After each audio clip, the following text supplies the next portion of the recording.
We are studying the chapter Diversity in Living Organisms of your biology subject. In this chapter, we have studied that due to a large variety of organisms present on Earth, we classify them into different categories. Different categories में हमने organism को क्यों classify किया है, ताकि हम इतनी सारी variety जो पाई जाती हैं उनको easily क्या कर सकें, study कर सकें। तो जो क्लासिफिकेशन हम लोग पढ़ते हैं, इनके बारे में हम स्टडी करते हैं, वो जो क्लासिफिकेशन था वो दिया था एक साइंटिस्ट थे जिनका नाम है विटेकर।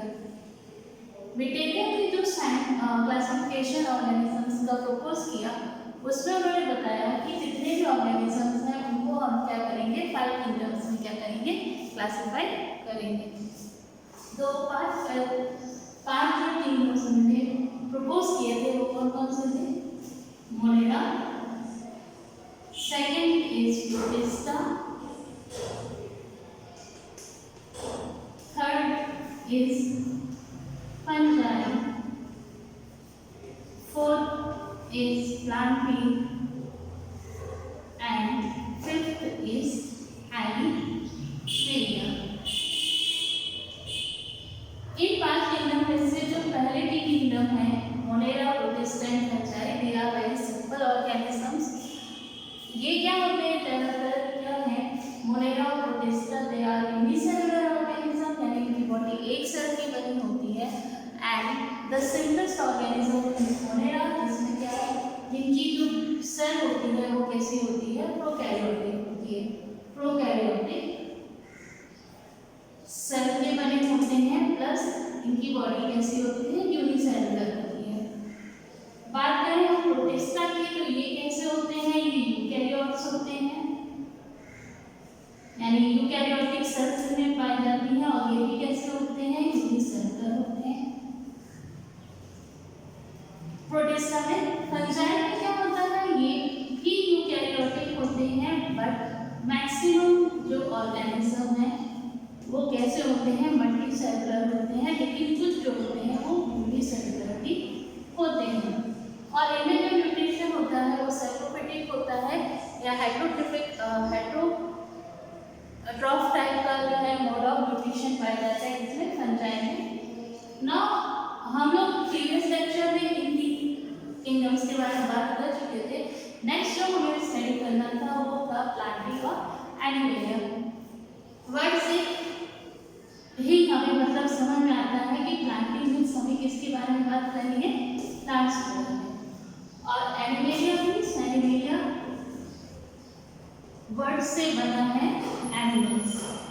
तो प्लांटिंग किंगडम में हमने किसको रखा है, डिफरेंट काइंड्स ऑफ प्लांट्स जो अर्थ पे पाए जाते हैं। प्लांट्स जिनकी कैरेक्टरिस्टिक क्या होगी, इनमें सेल वॉल क्या होगी, प्रेजेंट होगी। दूसरी चीज इनमें क्या प्रेजेंट होगा, क्लोरोफिल प्रेजेंट होगा, और क्लोरोफिल प्रेजेंट होने के कारण इनमें क्या होगा, ऑटोट्रॉफिक न्यूट्रिशन पाया जाएगा। तो वो सारे जो है जिनमें भी ये कैरेक्टरिस्टिक्स पाए जाते हैं उन सभी को हमने किस में रखा है, प्लांटिंग किंगडम में रखा है। देन एनिमेलिया, जिसमें हम किसको रखते हैं, animals, different kinds of animals को रखते हैं, जिनमें क्या होता है, जिनमें सेल वॉल एब्सेंट होती है, क्लोरोफिल नहीं होता है, और हेट्रोट्रॉफिक टाइप ऑफ न्यूट्रिशन इनमें पाया जाता है ऑर्गेनिज्म में। उनको हमें किस कैटेगरी में रखा है, एनिमेलिया किंगडम में रखा है। अब क्योंकि प्लांटी और एनिमेलिया किंगडम में जितने भी ऑर्गेनिजम्स हैं इनमें बहुत ज़्यादा वैरायटी पाई जाती है, बहुत डिफरेंसेस पाए जाते हैं, तो उसके कारण क्या है, इनको और फर्दर क्लासिफाई किया गया है, जिनके बारे में हम एक एक करके पढ़ेंगे। सो प्लांटी किंगडम को जो है जब क्लासिफाई किया जाता है तो उसे कई लेवल्स पे क्या किया जाता है, कैटेगराइज किया जाता है।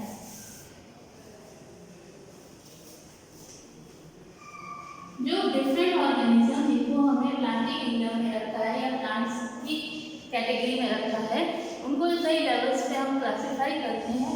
तो फर्स्ट लेवल जो होता है उसमें जो है हमने 3 ऑर्गेनिजम्स को क्लासिफाई किया है, उनको 2 कैटेगरी में हमने रखा है। एक कैटेगरी उनकी होगी जिनकी बॉडी क्या होगी, अनडिफरेंशिएटेड होगी, यानी जिनमें क्या होगा,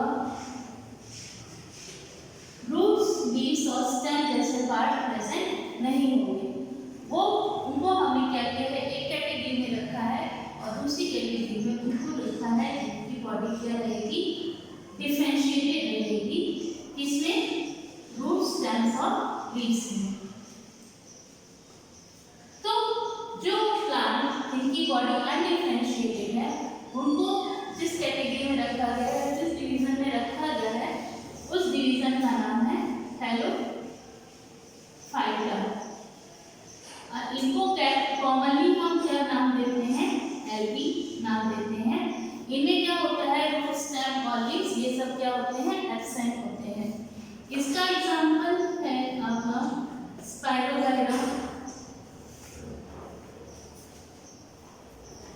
यूलोप्टिक्स एक्सेट्रा। ये सब क्या है? थैलोफाइटा डिवीजन के एग्जाम्पल है। देन वो प्लांट जिनकी बॉडी डिफरेंशिएटेड होती है, डिफरेंट पार्ट्स में प्लांट लीफ स्टेम रूट से डिफरेंशिएट होती है, उनको फिर हमने क्या किया, उनके डिफरेंसेस के आधार पर क्या किया, हम दो कैटेगरीज में अगेन डिवाइड किया गया। कौन सा डिफरेंस था, कौन से बेसिस पे जो है इनको डिवाइड किया, वो था present and absence of vascular bundle.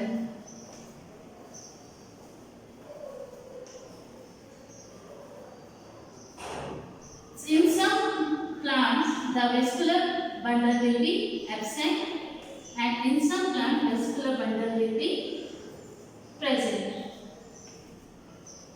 So,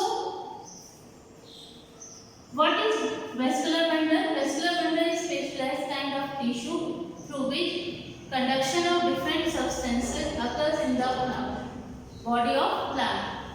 Like xylem and phloem, these are the tissue which helps in the conduction of different substances in the body of plant. So, in some plants, these vascular bundles are absent, and in some plants, these vascular bundles are present. So, those plants which do not have vascular bundle, they are put in the division Bryophyta.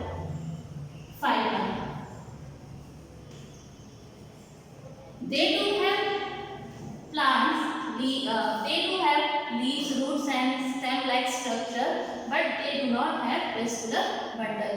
So they are kept in the division Bryophyta. They are also known as amphibians, amphibian plants. Why are they called amphibian plants? Because some part of their life is spent in the water and some part of their life is spent on land. So they are known as amphibian plant. Example is Riccia, Funaria, Marchingia,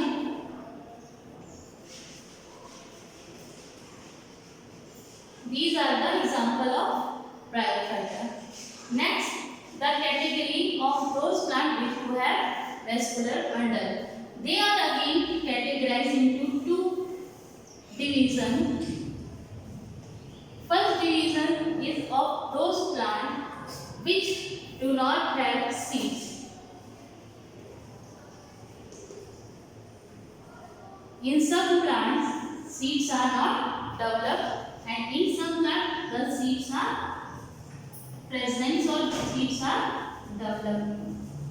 So, based on the presence of seeds or not, they are again categorized into two categories or two divisions. So, those plants which do not have seeds or which do not develop seed are kept in the division Pteridophyta. In these plants, seeds are not developed. They do have roots, stem, leaves, and they do have vascular bundles, but they do not develop seeds. Example of these plants are ferns and Marsilea. These are the example of pteridophytes. Now the plants in which seeds are developed, they are again categorized, they are further categorized into two divisions. Now the plants in which seeds develop, they are categorized into two divisions. Some plants have naked seed. They have seed but they are naked. It means in such plant fruits are not developed. And in other categories, those plants are kept in which seeds are covered, or we can say that fruits are developed in such plants. So the plants in which naked seeds are developed are kept in the the division gymnosperms. Gymno means naked and sperms means seed. They do not have fruits. They have naked seed. They are perennial plants, woody plants and evergreen plants. Example of these plants is cypress, deodar and pine. These are the example of gymnosperms. Next step, those plants which have covered seed, which develop covered seed, they are known as angiosperms. Means in these plants fruits are developed. Again, these are also categorized into two division or two categories in which the seeds have one or two cotyledons. What is the meaning of cotyledon? In the seed there are some leaf-like structure in which food is stored. They are known as cotyledons. So, if number of cotyledons present on seed is 1, they are kept in monopods. Example of such plant is wheat. और अगर number of cotyledons अगर 2 होंगे 2 होंगे तो उनको रखा गया है ट्राइपॉड में. एग्जाम्पल इज पी ग्राम. ये किसके हैं? ट्राइपॉड के example. So this is the all the division different division of the Plantae kingdom. हमने पढ़ा कि टोटल कितने डिवीजन्स होते हैं. टोटल आपके 5 डिवीज़न होते हैं. एक है थैलोफाइटा, फिर आता है आपका बायोफाइटा, देन आपका होता है Pteridophyta, then gymnosperms and then angiosperm. उनके अंदर जो डिसिमिलैरिटीज़ हैं उनके बेसिस पर, उनके कैरेक्टर्स में जो डिसिमिलैरिटीज़ देखने को मिलती है उनके बेसिस पे इनको अलग अलग कैटेगरीज में क्या किया गया है, डिवाइड किया गया है. In the next lecture we will study about the next kingdom, that is Animalia, जिसमें हम different animals के जो different phylums हैं, जो different categories हैं, उनके बारे में बात करेंगे. क्योंकि animals में भी बहुत सारी वैरायटी पाई जाती है, इसीलिए उसको भी different categories में हमने क्या किया है, डिवाइड किया है, जिसके बारे में हम लोग नेक्स्ट लेक्चर में बात करेंगे. Thank you.